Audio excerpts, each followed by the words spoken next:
Halo teman-teman semua, bagaimana kabarnya? Teman-teman pasti mengikuti berbagai pemberitaan mengenai Pak Bahlil Lahadalia yang saat ini mendapatkan kepercayaan untuk menduduki kursi sebagai Menteri ESDM di Kabinet Pemerintahan Presiden Prabowo Subianto, bukan? Nah, hari ini kita akan membahas mengenai Pak Bahlil Lahadalia, tapi bukan mengenai aksi-aksi yang sering dianggap kontroversial dan juga berbagai kebijakan politik, karena kita ketahui Pak Bahlil Lahadalia itu merupakan seorang politikus Partai Golkar, tapi kita akan membahas mengenai harta kekayaan yang dimiliki oleh Pak Bahlil Lahadalia selaku Menteri ESDM di Kabinet Merah Putih yang dipimpin oleh Pak Presiden Prabowo Subianto. Nah, Pak Bahlil Lahadalia sendiri itu sudah melaporkan LHKPN pada tanggal 1 April tahun 2024 yang lalu.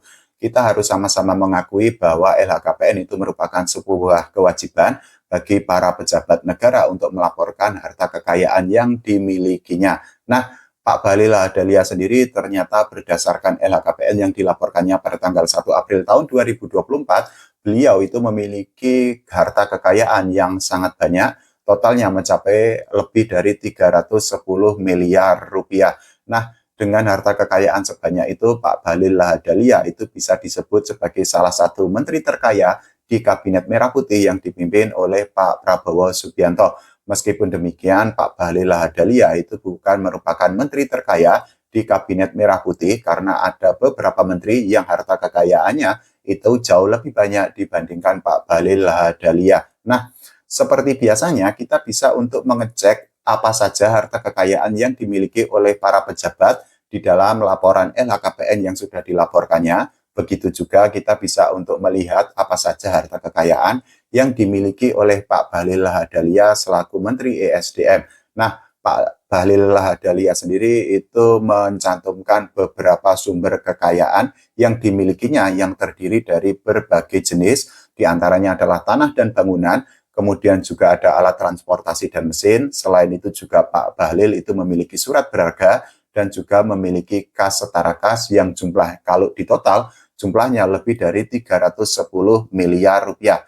Nah, kita akan membedah satu persatu harta kekayaan yang dimiliki oleh Pak Bahlil yang sudah dilaporkannya di dalam LHKPN pada tanggal 1 April tahun 2024 yang lalu.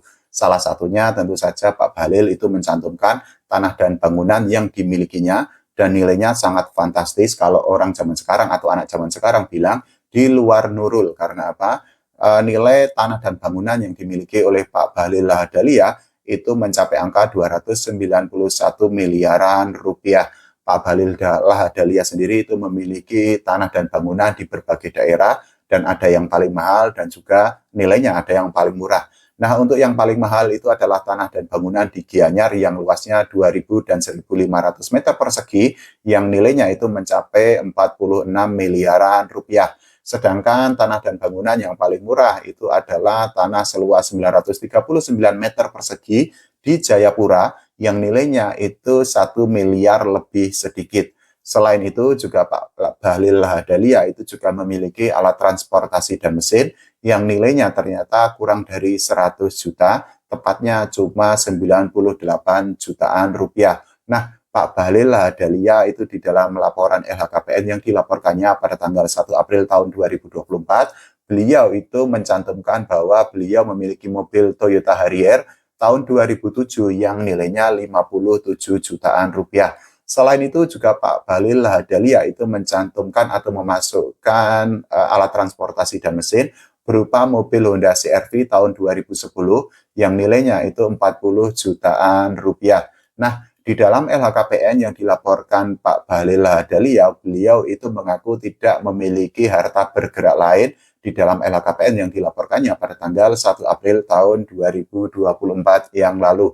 Meskipun demikian, Pak Bahlil Lahadalia itu memiliki surat berharga yang nilainya itu memang tidak sebanyak atau tidak sebesar nilai tanah dan bangunan yang dimilikinya. Jadi Pak Bahlil Lahadalia itu mencantumkan surat berharga di dalam LHKPN yang dilaporkannya yang nilainya itu hanya 1,6 miliaran rupiah.